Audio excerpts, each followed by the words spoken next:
مجھے اکثر لوگ پوچھتے ہیں کہ حضرت علی کے زمانے میں ہوتے، تو میں کہتا جی میں نے جنگ جمل صفین نہروان میں حضرت علی کے ساتھ کھڑے ہونا تھا. یہ آج ان سے بھی پوچھیں، یہ بھی کہیں گے ہاں جی ہم حضرت علی کے ساتھ ہوتے. تو سر اس زمانے میں آپ ان لوگوں کے خلاف تلوار اٹھانے کے لیے تیار ہو جاتے، تو آج ہمیں زبان بھی نہیں کھولنے دے رہے. کتنی لاجیکل بات ہے.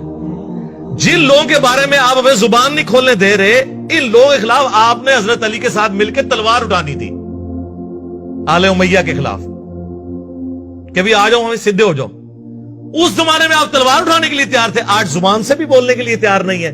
تو یہ تو آپ کی دو نمبری ہے. اس کا مطلب ہے آپ اہل بیت کے ساتھی نہیں ہیں. اس زمانے بھی تسی جڑا نا ادھر ادھر ہی ہو جانا سی. تو جو اہل بیت کے ماننے والے وہ اس زمانے میں بھی اہل بیت کے ساتھ تھے، آج بھی اہل بیت کے ساتھ ہیں. یار اگر میں اس زمانے میں تلوار اٹھانے کے لیے تیار ہو جاتا مولا علی کے ساتھ مل کے، تو آج میں اپنی زبان بند کر لوں. میں تو اس سے بڑا کرنے کے لیے تیار تھا کہ تلوار اٹھا لیتا. تو زبان کھولنا تو چھوٹی چیز ہے تلوار کے مقابلے میں. تو یہ لاجیکل گفتگو ہے. تھوڑی سی اپنی عقل استعمال کریں. ویسے کامن سینس علماء میں نہیں ہوتا. Common sense is not so common. لیکن تھوڑی سی اگر آپ اپنی عقل استعمال کر لیں تو آپ کو پتہ چل جائے گا. میری نظر میں اس روئے ارض پہ جتنی بھی حدیثیں قرآن کی شان میں ہے نا، ان میں اگر آپ گریڈنگ کریں تو پہلے نمبر پہ جو حدیث ہے نا وہ مسلم شریف کی ہے. جو 4 حدیثیں ہیں مسلم میں غدیر خون کی، انٹرنیشنل نمبر کے مطابق 6225 سے لے کر 6228 تک، جو ہم نے اپنے منہج پہ بھی لکھ کے لگائی ہے کہ نبی علیہ السلام نے اپنی وفات سے 2.5 مہینے پہلے حج سے واپسی پر، حجۃ الوداع کے بھی بعد کا یہ خطبہ ہے، اس کو بھی سپرسیڈ کر رہا ہے. مکے سے مدینے آتے ہوئے خم نامی گاؤں میں پانی کے لیے پڑاؤ کیا. اونٹ کے پلان کا ممبر لگایا گیا آپ کے لیے. آپ علیہ السلام نے اس پہ کنکلوڈنگ گفتگو کی. اے لوگو آگاہ ہو جاؤ، میں بھی ایک انسان ہوں. قریب ہے کہ اللہ کا قاصد یعنی موت کا فرشتہ میرے پاس آئے اور میں اس کی دعوت قبول کر لوں، یعنی میں نے بھی دنیا سے جانا ہے. میں اپنے بعد تم میں 2 بھاری چیزیں چھوڑ کر جا رہا ہوں. ان میں سے پہلی چیز اللہ کی کتاب ہے. اب ذرا یہ الفاظ سنیں، یہ دنیا کی کسی حدیث میں نہیں ہے. پہلی چیز اللہ کی کتاب ہے، اس میں ہدایت ہے، اس میں نور ہے. تم اللہ کی کتاب کو پکڑو، اپنا تعلق اس کتاب کے ساتھ مضبوط کرو.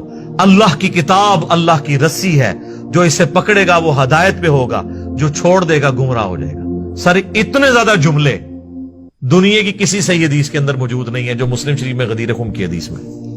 اور پھر فرمایا کہ دوسری بھاری چیز میرے اہل بیت ہیں، میں اپنے اہل بیت کے معاملے میں تمہیں اللہ کا خوف دلاتا ہوں. اور اس جملے کو آپ نے 3 دفعہ ریپیٹ کیا. میں تمہیں اللہ سے ڈراتا ہوں اپنے اہل بیت کے معاملے میں، میں اللہ سے ڈراتا ہوں تمہیں اہل بیت کے معاملے میں، یعنی میری وفات کے بعد ان کے ساتھ حسن سلوک کرنا.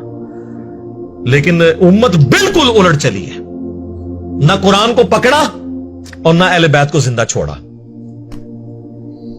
دیکھ لیں بالکل الٹ چلی ہو. اور ہم یہ دعوے سے بات کرتے ہیں کہ دنیا میں یہ پلیٹ فارم ہے جو غدیر خم پہ کھڑا ہے. قرآن کی بھی توحید جس طریقے سے یہاں سے بیان ہوئی ہے اور صدیوں کے وسوسے سیٹل ہوئے ہیں عقیدہ توحید کے اعتبار سے، کسی اور نے نہیں کیا. اور اگر کسی کو توحید کا نشہ تھا نا کہ اس نے کیا ہے، اہل بیت کے وہ دشمن تھے، پکے یزیدی پارٹی تھی، آدھی حدیث لی ہوئی تھی. اہل بیت کا دفاع بھی یہاں سے ہوا ہے، ناسبیوں کے اگینسٹ، آل امیہ کے اگینسٹ. مکمل غدیر خم پہ کھڑے ہیں. نبی علیہ السلام خالی قرآن تو نہیں دے کے گئے، اہل بیت کے ساتھ بھی کہا اس نے سلوک کرنا ہے. اور اس نے سلوک، اس زمانے میں اس نے سلوک یہ تھا کہ ان کا ساتھ دیا جاتا. اور آج اس نے سلوک کیا ہے کہ اہل بیت کا دفاع کیا جائے، خاموشی اختیار نہ کی جائے.